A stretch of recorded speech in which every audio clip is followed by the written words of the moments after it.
Good morning or good afternoon to the EDB005 teachers. My name is Brittany-Jade Bate and my student number is N8640564. Today I will be talking you through my poster presentation, which is a part of our assessment for our EDB005 unit that I have chosen to do externally. Our task for this poster was to look at QCT's professional standards and see how they can link in with the three specific professional development areas. These include teaching and learning, relationships, and professional practice and renewal. And for the purpose of this task, I will list off the 10 standards. Standard 1 refers to designing and implementing an engaging and flexible learning experience for individuals and groups. Standard number 2 looks at designing and implementing learning experiences that develop language, literacy, and numeracy. Standard number 3 looks at designing and implementing intellectually challenging learning experiences. Standard number 4 looks at designing and implementing learning experiences that value diversity. Standard number 5 looks at assessing and reporting constructively on student learning. Standard 6 looks at supporting personal development and the student's participation in society. Standard 7 looks at creating and maintaining safe and supportive learning environments as their teacher. Standard 8 looks at fostering positive and productive relationships within the family and the community. Standard 9 looks at contributing effectively to professional teams. And last but not least, Standard 10 looks at committing to reflective practice and ongoing professional renewal. For the purpose of this poster, I would like to look specifically at one professional development area and talk about it in detail. This development area is teaching and learning. However, before I do, I would like to quickly give you an overview of relationships as well as professional practice and renewal. When talking about relationships, I looked back at my second placement, which was at a rural state school called St. George State High School. At this school, there are a lot of students who had behavioral issues as well as health and mental issues, and so my relationship with them was very important. Specifically, one girl who was in my Year 12 class who had huge suicidal issues, and every single day I had to constantly make sure that I was focusing purely on her, as she needed the love, the tough love, and the support of a really, really kind and encouraging teacher. It was crazy how after just 2 weeks I noticed a huge change in her, and in fact the school actually received a call from her mother because there was a change in her at home.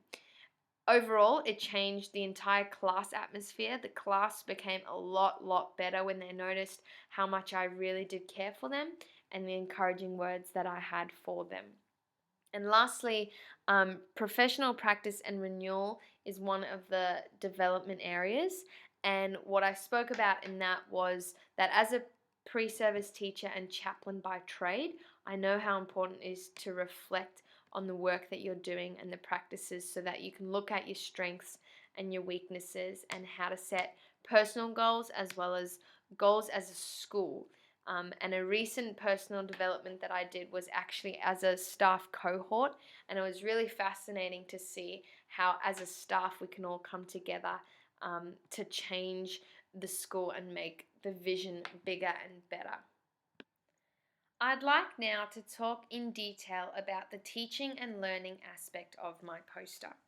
Earlier this year, I did my placement at Hillcrest Christian College and I taught a Year 7 English Geography class to the gifted class. So they were above standard, and a lot of the students were actually clever not only in English and geography but also in maths and other areas. So they were a really highly intelligent class.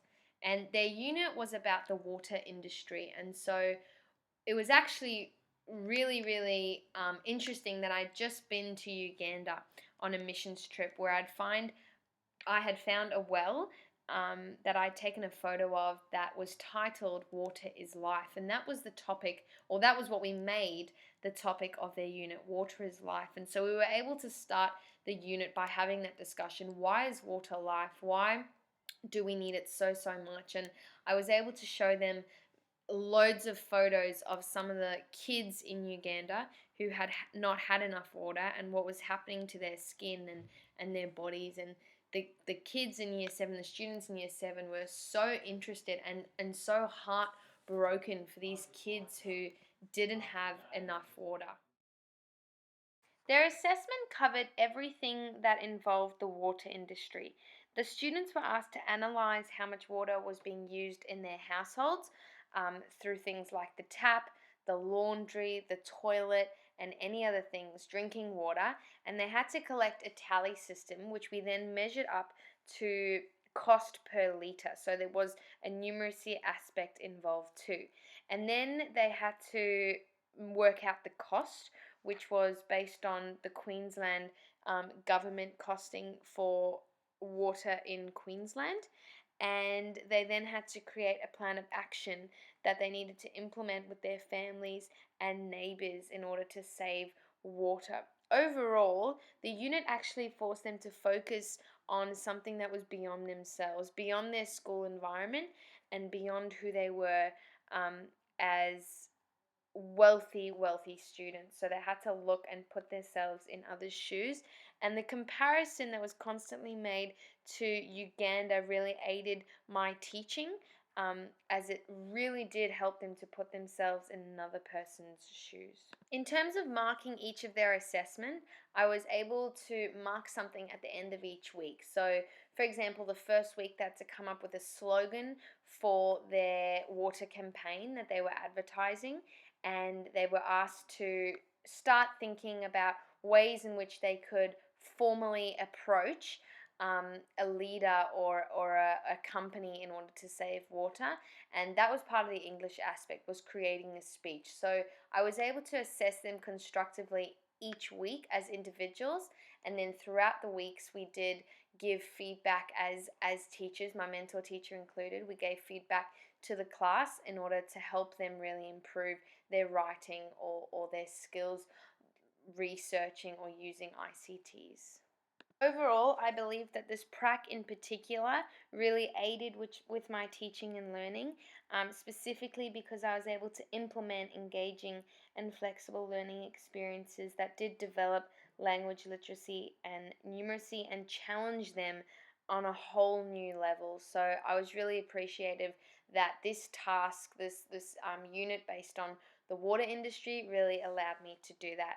Thank you for listening. I hope you have a really good day, and I will speak to you soon. Goodbye.